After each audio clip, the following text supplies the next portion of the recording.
Good morning and welcome to StudyIQ. I am Prashant Mamani. I hope you all are doing good, my dear friends. Today is 17th February 2020. Day is Monday. I'm sure you all have enjoyed your weekend, dear friends. On our table, we have a very interesting article in Political Micro-Targeting, the Vulnerable Indian Voter. This one is about, it starts with Cambridge Analytica. I'm sure you'd be aware about this thing. If not, then don't worry. I'm going to explain what it was all about. And then we are going to talk about data protection law, the things that are required in today's era. We are living in a digital world. So what sort of laws we need as far as this data protection is concerned. And a big threat of political micro-targeting is also a reality now. But before that, I would like to introduce all of you to our pen drive and tablet courses. They are designed by the best faculties of our country. With the help of our pen drive and tablet courses, there are thousands of students who have cracked various different competitive exams. You can purchase them from StudyIQ.com. Dear friends, to download the PDF of today's lecture, you have two sources and please make sure that you share this lecture with other students. Hit the like button if you have learned something from today's discussion. And please don't forget to hit the subscribe button. And you can also press that bell icon for notifications. So Cambridge Analytica. It was in news 2 years ago, back in 2018. It was in news because basically Cambridge Analytica is a company, a data mining and analytics firm. So with the help of Facebook, the CA, that is Cambridge Analytica, collaborated with Facebook, with FB, and all those users of FB, they were like, taken under this survey conducted by CA, Cambridge Analytica, and profile and important things about those users or those Facebook users was collected, like what they eat, the photos they upload, the residents, if they have liked or shared any political comments, what are the things they are watching, and so many things, right? So these companies, what they do is they collected this sort of data from you. First of all, without asking you, they collected this sort of data, and then they create your profile. So when I say they create your profile, I'm not talking about your FB profile. They create their own profile about you, and they know about you more than your friends and family, and in many cases they know about your personality more than you do about yourself. They know exactly which political party you will support, what are the things that you like, that you don't like, etc. And you'll be wondering, are they God? No, they are not. They can do all these things by using advanced softwares. They will feed your data, and based on that, a profile will be created, like XYZ person, he or she likes this and that. So they collected data of so many people from Facebook, and this data was these profiles were created, and these profiles were sold to political parties. So political parties, they will design their campaigns in such a way that that will influence your opinion, because now they know so many things about you. They know that every Sunday you go out there at this particular tennis club and you play tennis over there. So by the time you're going there, if they know that every Sunday there are like 20,000 people who are going to play tennis, who go to play tennis in a particular club or various different clubs, so they will design their radio advertisement, like you'd be traveling from one place to another. So this is just some a rough example, I would say, but I hope you're getting the point. So the more data I have about you, if I know exactly what you like and what you don't like, then I can create things, I can create an environment where I can shape your opinion. I'll give you one more example, and I'm sure many of us or most of us have gone through this thing. When you enter a supermarket, particularly when you reach this till area, your final payment area, there are this sort of counters in one line, and it's very interesting to know that even very big supermarkets, they have limited counters, because they want, they want you to stay in line. There are various different reasons, but I'm going to be very brief here. So One reason, if you stay in line, that means it will look busy. If it looks busy, it means that this particular business is doing well. It's just like a restaurant, right? You will visit a restaurant where more people are. If you see two restaurants, one is empty, you can see everything from outside. From the glass, you can see like no one is there. So you will not enter that restaurant. But another restaurant, just next door restaurant, which is very busy, or you see people there, you will enter that restaurant thinking that people are visiting here because this place will be a better place. So this is something they use. The other thing is they place few items here, right? There are few small shelves here. Particularly you find chocolates and chewing gums and other sort of things. So whilst you are waiting, you'll buy this sort of things, and you won't believe they make huge amount of money from this impulse purchase by customers. These are the things that we don't plan for. Like if I'm visiting a supermarket, then I know I'm going to buy oil, I'm going to buy wheat, I'm going to buy, XYZ things from there. So I will go with a list in my mind, or I'll take a paper with me and I'll have all the things noted on it. But these are the things that I don't know. I don't plan, or we don't plan that we are going to grab one dairy milk chocolate from this shelf whilst we are waiting. We don't plan that we buy this. These kids as well. They put things in such a way that if you are accompanied by kids, then kids will ask for. They will be like attracted to those chocolate eggs, and there are so many other, I don't know the name of that product, but there are few fancy items like they are favorite amongst kids. So they make money. So basically what I'm trying to say here is this is how they create an environment. It's once you have that environment, then it's not our willpower. Once you are in that environment, then there are chances that you will fall in that trap. You will buy those chocolates or other things that are there on nearby the counter. So do observe. I'm sure many of us have done this thing as well. So this is how they do it. Once they have your data, they will create that environment on your social network. Those advertisements, those things, those posters, those banners will appear, many times on your wall, and then your opinion will change, or they will influence your opinion. So this is how micro-targeting works. Political micro-targeting is a very serious issue now. They're using our own data, and they have this expert help. They have money, political parties, so they can hire this marketing companies, and they will help this together. They will influence our opinion. So this latest personal data protection bill is out, and again, this debate has again resurfaced about protecting our personal data.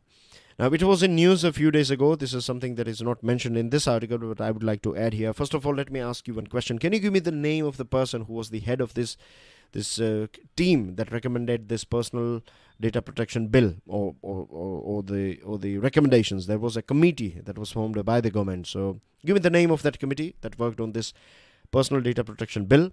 And it was in news because the main person, of course, I asked you questions, so I'm not going to give you the name of that person, but this Mr. XYZ, he expressed his concerns about this bill, because what government is trying to achieve here is government is trying to give this extraordinary powers to government departments, that they can collect and they can use your personal data as well. They can use your data, but private companies cannot. But now the problem is, if your data is required for an investigation, if it is required for preventing a terror attack and things like that, then of course we can understand that government can and government should use or should have access.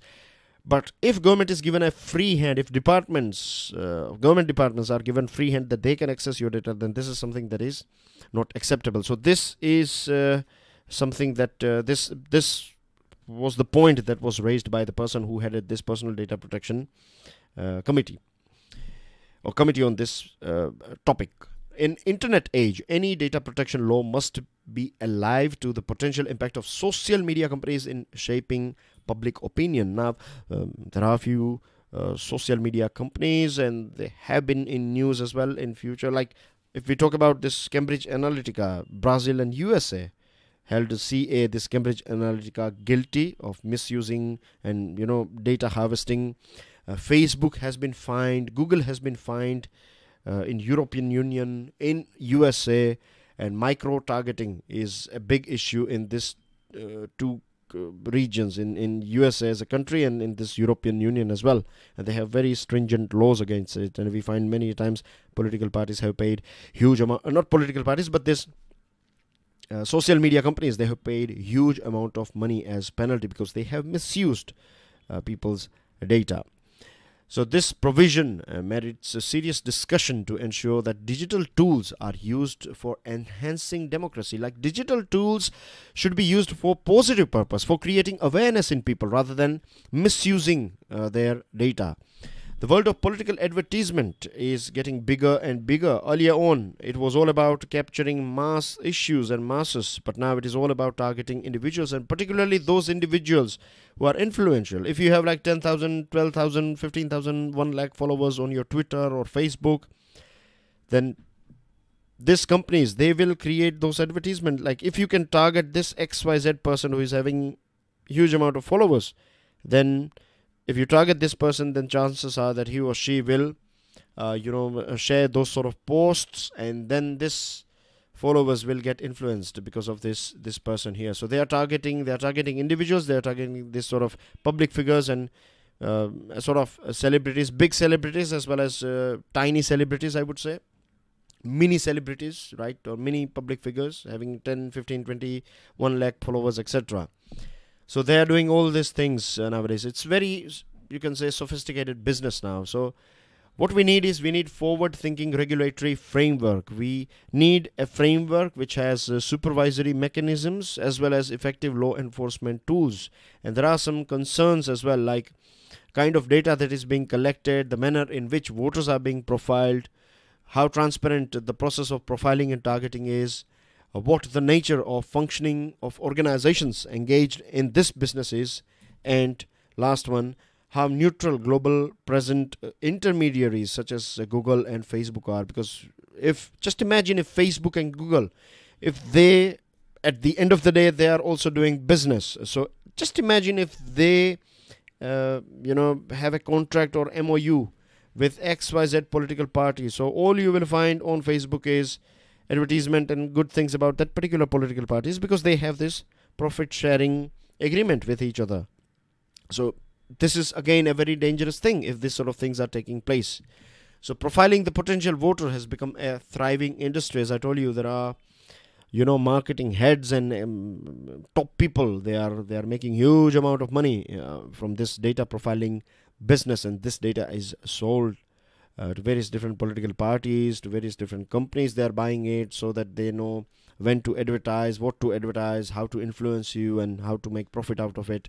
So basically they are creating this environment. I hope things are clear to you when I say environment. They are creating this surrounding in such a, they are designing your surrounding in such a way that without you knowing about this environment, your opinion will be changed, or it will be made a bit more stronger. So this is how things are working. So of course we need a proper law, right, that has supervisory mechanism as well as effective law enforcement tools, so that our data is not misused against us. Moving on to next item, it's about perverse zeal. This one is about this doctor on your screen that you can see. His name is Dr. Kafeel Khan. The detention of Dr. Kafeel Khan under National Security Act NSA within days of his being granted bail is one of the main reasons why this topic is part of this current affairs. He was granted bail, but he was not immediately released. The government took its time, and he is arrested again at Mumbai airport, and this was with connection of an allegedly inflammatory speech he made on the contentious Citizenship Amendment or CAA at Aligarh Muslim University in 2019 December. The Special Task Force of Uttar Pradesh Police accused him of promoting enmity through his speech. So this is a matter of concern. Back in 2017, this person, Mr. Khan, was in news. Dr. Khan was in news because he was arrested at that point of time Remember that case of Gorakhpur Hospital where 60 plus children died because of lack of oxygen or shortage in this oxygen bottles and this I cannot pronounce. I don't know the name of that. Can't remember the name. Japanese encephalitis or something like that. I'm sorry about that. I don't know why it's not clicking. But anyway, so this Gorakhpur was in news because of this. Not Gorakhpur. This Mr. Khan was in news because of this Gorakhpur incident back in 2017. If you want to know more about it, there is a video as well available on our YouTube channel on this Gorakhpur medical deaths. So he spent months in jail, and finally an internal inquiry absolved him of the charges of negligence and corruption. And later on, the state government said that he has not been given a clean sheet in this Gorakhpur case. Now, this person has talked about, or he has raised his voice against the government. And as per this, Mr. Khan, he and his followers, is saying that because he raised his voice, now the government is basically taking vengeance. And government could have filed a charge sheet as per this, as per the opinion of this editorial, that government could have filed a charge sheet and let the court decide if it attracted section 153A of the Indian Penal Code about this being anti-national. But this sort of detentions, preventive detentions are not rare. In fact, they are getting more and more. It's a tool that has been exploited by various different governments, central as well as state governments, and this is a matter of concern. If we go through the opinion of Justice D.Y. Chandrachud of Supreme Court, he has said that protest and criticism directed at government policy do not amount to being anti-national. If you are raising your voice against government, that does not mean that you are anti-national. Yes, of course, if you are destroying property, if you are using those sort of words that will create animosity between various different communities, if you're writing something, basically if your actions are creating violence and disturbances, of course, when I say disturbances, I'm talking about those violent disturbances. I'm talking about those property destructions and other things. If those sort of things, if you're promoting and if you're engaged in those sort of things, then yes, there are laws that will deal with you. But if you're raising your voice against something that you don't feel is right, then that does not make you anti-national. And this is something that we have to understand. This is a very important thing. It's something that our constitution allows. When I say our constitution allows, I mean to say that protest, dissent, all these things are part of our constitution. Of course, violence is not, right? You have right to protest. You have right to express your opinion against government. If it's democratic, if it's in line with law, then yes, you can take a stand. So let's wait and watch about this whole case of Dr. Kafeel Khan. We'll wait and watch about the future of this case. Then we have Delhi in news, Delhi at the center, and this is about this oath-taking ceremony of Arvind Kejriwal. He is third-time Chief Minister. First time he was for 50 days, and then he has completed his 5 years tenure, and now he as well as his political party has been re-elected. They have got to 62 seats out of total 70 seats, and this indicates that people of Delhi are with this politician that you can see on your screen. Now, his approach during his 5-year tenure and focused on areas within his control, things like the things that like education, health, these are the things. Means because Delhi is under this diarchy system. You have things like policing is under central government's control. Education and health and things like that are under your state government's control, or this union territory. It's a unique union territory with legislative assembly. You have chief minister. We have another union territory, Puducherry, that has this sort of system. But again, both of them are unique in their own ways. Delhi is, of course, our national capital, and it's a very important place as far as politics is concerned.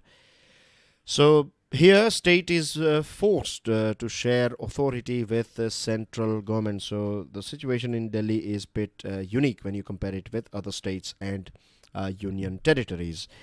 So at the end of the day, things are clear now, right? The people of Delhi, they have sent their clear message to both BJP as well as AAP or AAP. So there are a few things, that we must. When I say we, I mean to say the government of Delhi must achieve.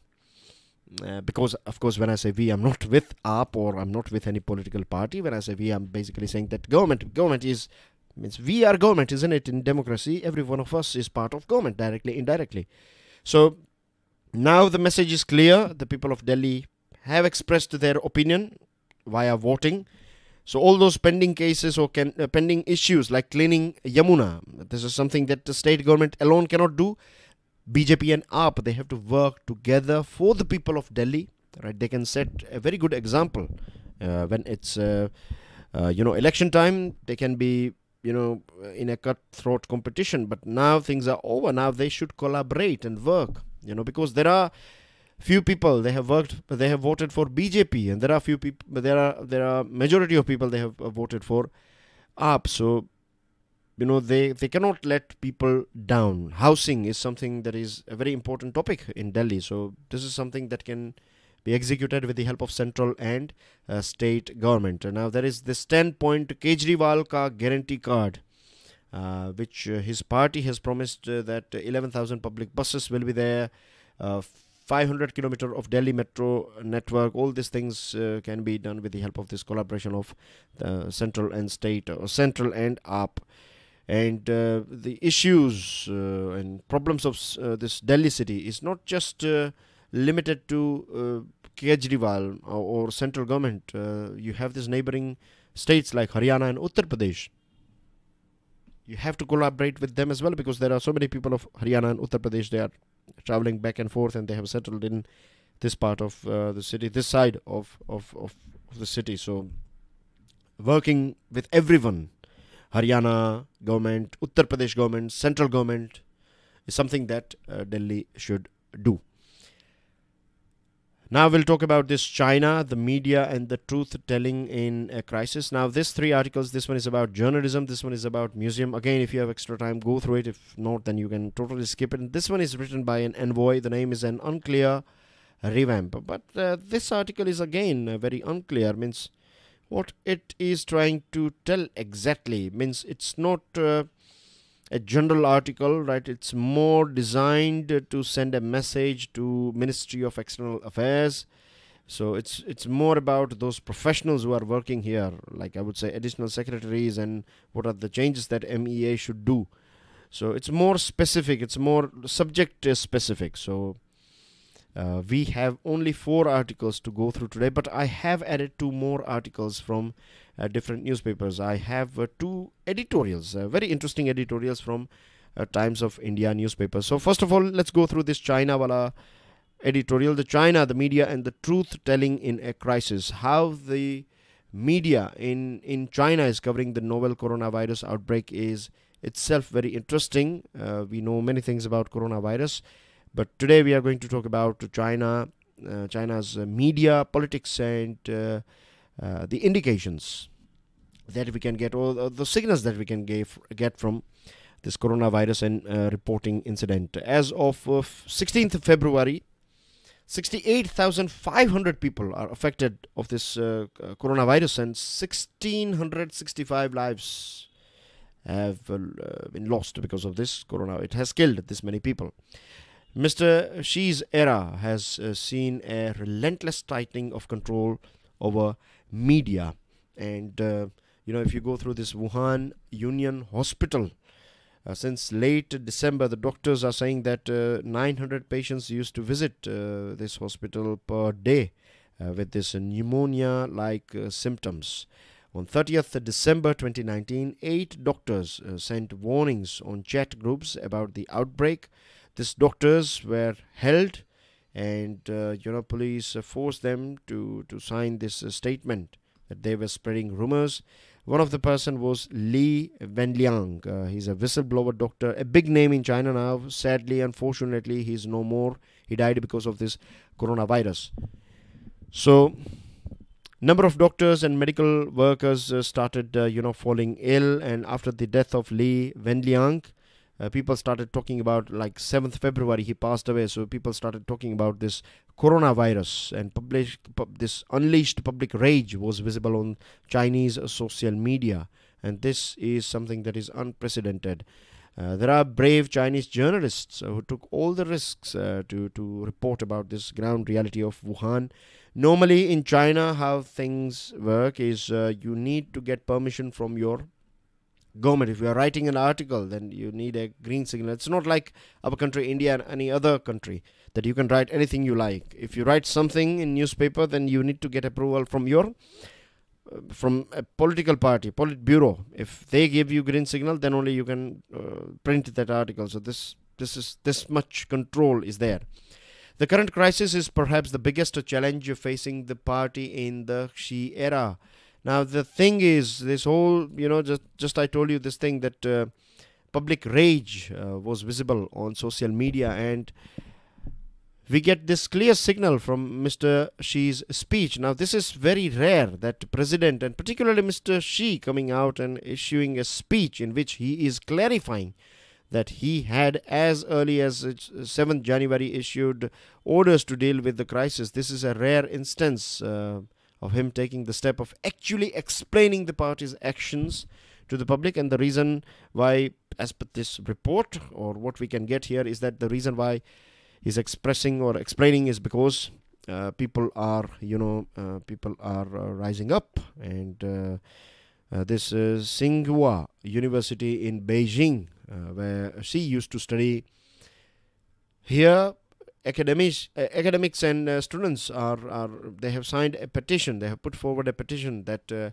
Dr. Li's passing date, 7th February, should be celebrated as a national day for freedom of speech in China. So I hope you got the message here. Like, people are, if we judge by the things what's going on in these universities and social media, it looks like people are not happy, or they have started raising their heads against